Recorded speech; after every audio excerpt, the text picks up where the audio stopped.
welcome to Superhero Sundays, episode 1, with your host, Amek, and I am, of course, Amek.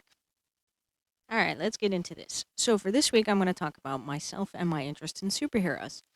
My interest in superheroes began way, way long ago in my life, back when I was like single digits and was a little kid seeing Superman the movie for the very first time up on the screen.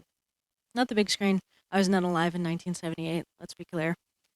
But I did see him on TV and I was absolutely blown away by everything about it. I wanted to know everything about him. As soon as the movie was over, I wanted to know more. I had to know more. So I begged my parents to take me to go to go get the VHS tape of Superman the movie, and that's where everything went downhill. I have then started collecting every Superman movie in existence.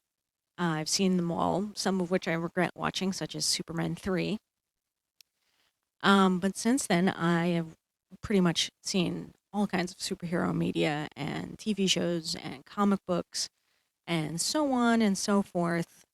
I watched all 10 seasons of Smallville, if that gives you any idea of my dedication to watching something that eventually becomes less than what it was. However, I could not bear to do it again with Supergirl. I watched the Arrowverse shows. I've read many, many comics.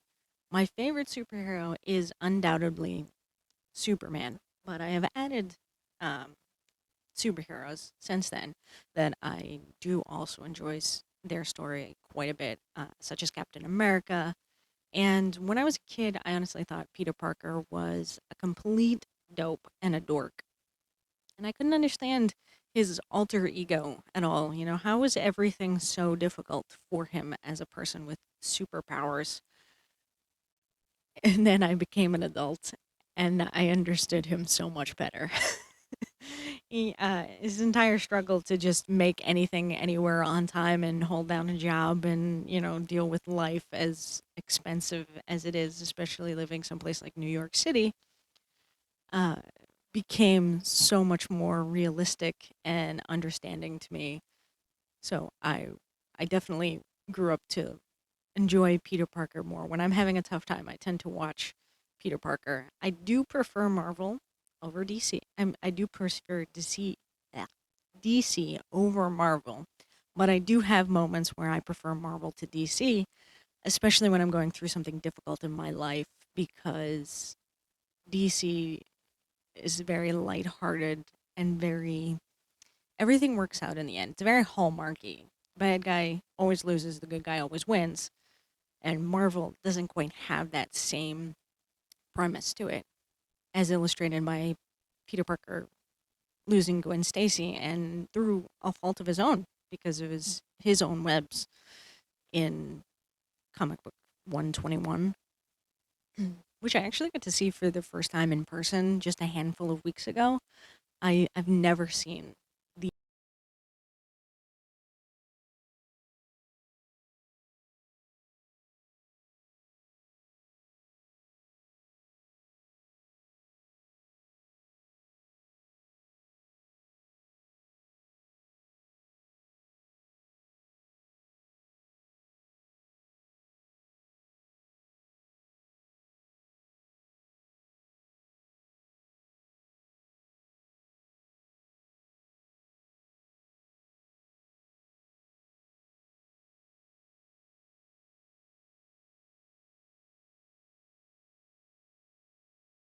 on the other side completely fine and okay.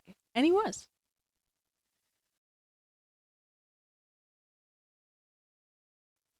Those are some of my favorite superheroes. I also love Captain America. Wonder Woman recently grew on me with Gal Gadot's version in the DCU. I have no idea what the DCU is doing. I don't like the DCU very much. I do like the Arrowverse, though, in an overall sense. I do have my issues with it. I can nitpick it and be upset and aggravated with things that they have chosen to do. I just started watching My Adventures with Superman, and I'm cracking up and I'm loving every step of it. I know people have a lot of mixed feelings on it. I know that there are some people that are like, "Oh my God, he wants to be Sailor Moon," and they don't like the new symbol, and they don't like the way Clark is portrayed or the way the characters are drawn. And honestly, it's just a good time. And I really feel like that's what Superman is. He's just a good time character. He's a feel good character. You're supposed to be able to watch his stuff and feel hopeful. And that's usually how I feel when I walk away from the episodes of my adventures with Superman.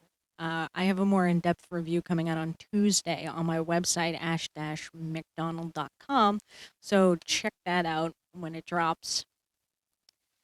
And as for other superheroes that I have recently, or not recently, but as I grew up, I got into, Batwoman is definitely another one on there that I ended up relating to that I didn't think about or notice as a kid.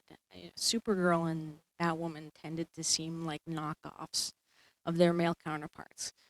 It's actually one of the reasons why I never watched Xena growing up, is because I was like, we're not getting female superheroes. You're getting a female version of a male superhero, and I didn't like that.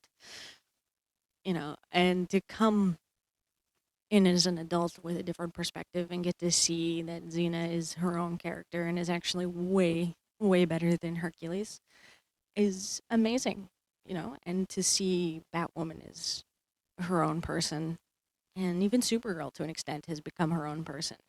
I didn't like the Helen Slater version or the Laura Vandervoot. I don't know how to say her name, from Smallville.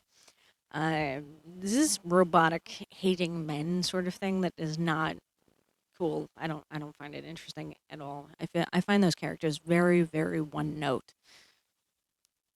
Um, I've had you can't talk about superheroes either without talking about their supervillains. So one of my favorite supervillains and portrayals ever is Heath Ledger, of course, from The Dark Knight.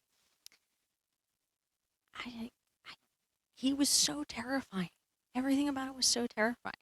And I don't care what anyone says. I do not think that the Joker movie was better than Heath Ledger's portrayal. Not a chance. And speaking of unpopular opinions, just because, I'll get everyone to hate me with this, I don't like Iron Man from the MCU. I don't like Tony Stark at all from the MCU. I was not unhappy to see him go. So sorry.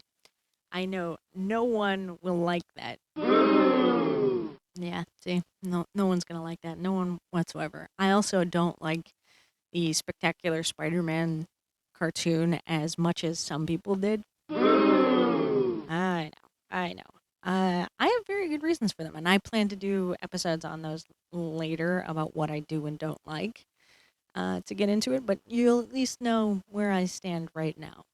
I don't like them, and I have reasons for it. I don't hate everything about the Spectacular Spider-Man, and I don't hate everything about Tony Stark.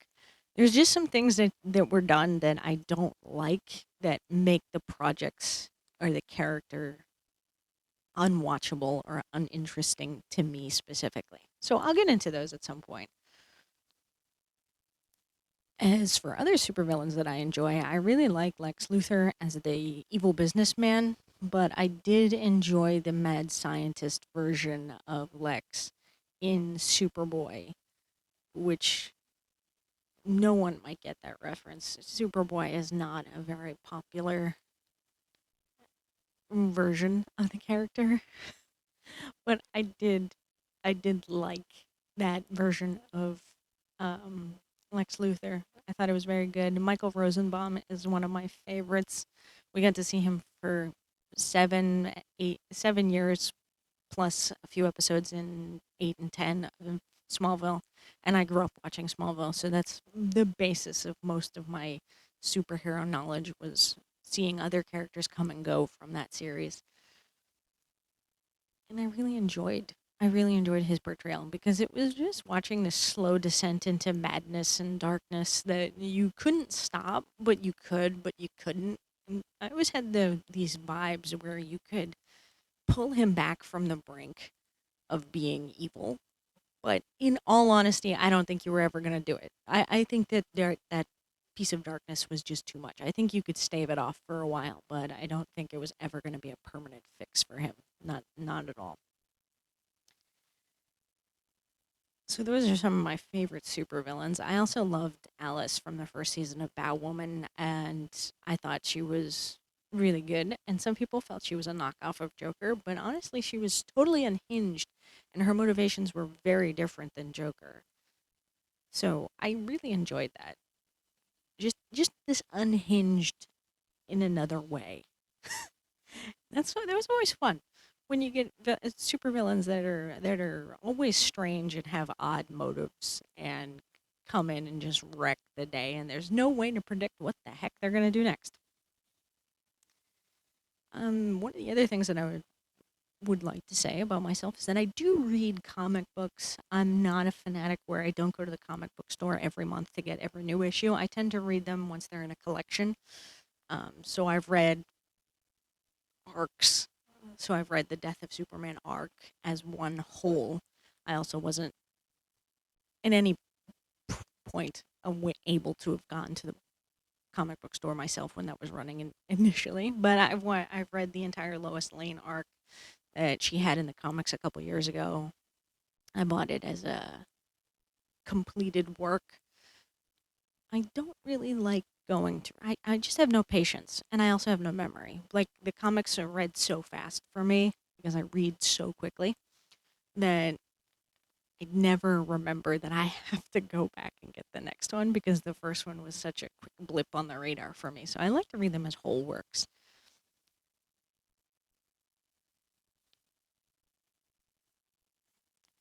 And you'll notice that I'm a sucker for romances. And I'll mention Superman a lot because I do like the Clark Lois aspect of star-crossed lovers. But I did like West Allen on Flash, and that was my first real introduction to them as a couple. And I really like the whole friends to lovers thing. It was very cute, very sweet.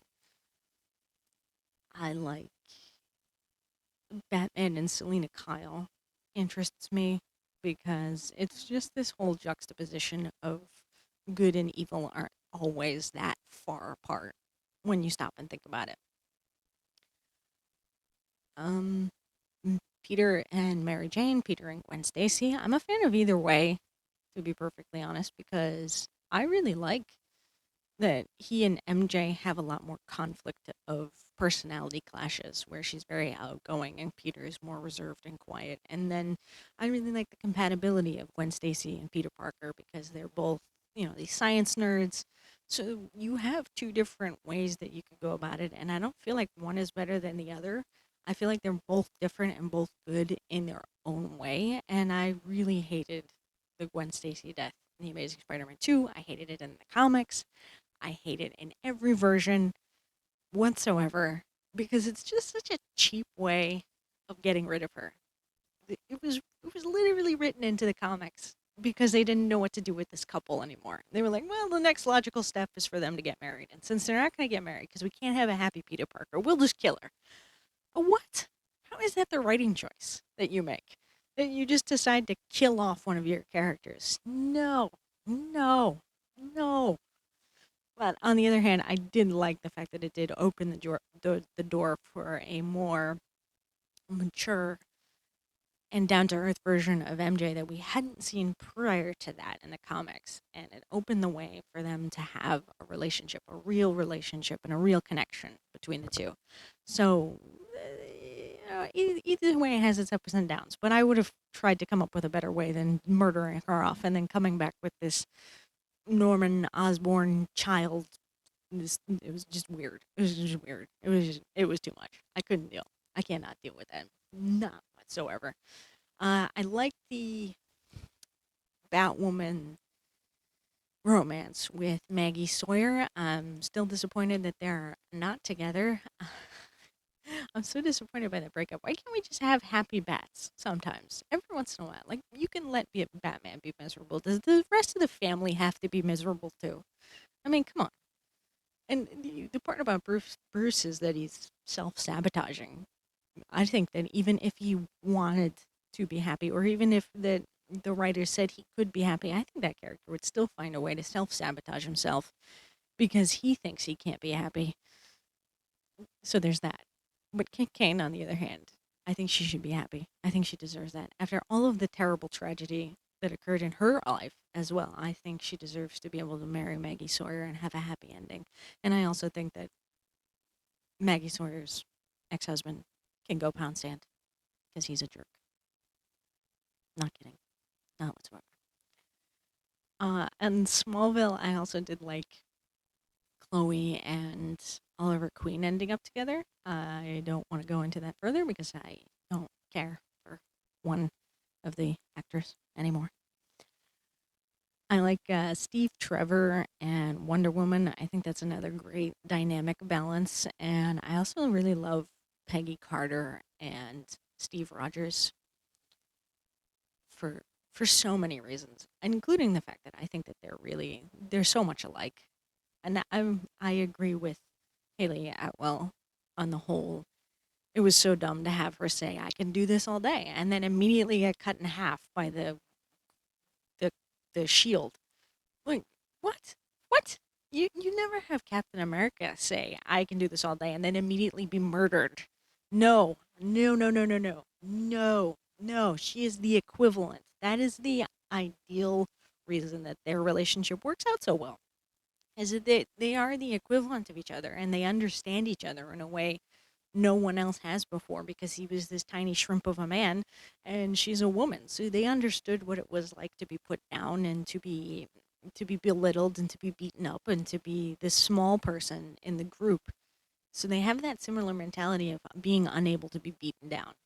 So I think their relationship is one of my favorites because they came from such similar backgrounds without realizing it.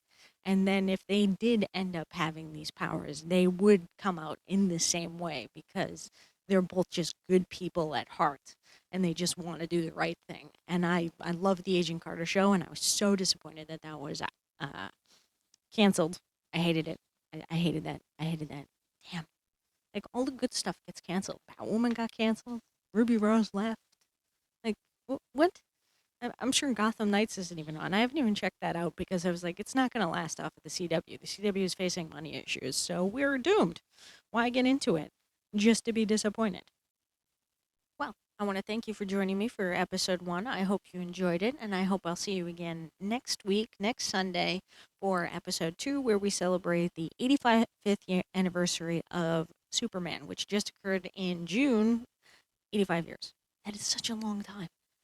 But then again, thank you for joining me. Please make sure you comment, like, subscribe, the whole 9 yards, and check out my website for other content from me and other hilarious, weird oddities from me, plenty, at ash-mcdonald.com. And you can find me at amaclucky13 on Twitter and Instagram. As always, thank you so much for being with me. Spread the love and read on.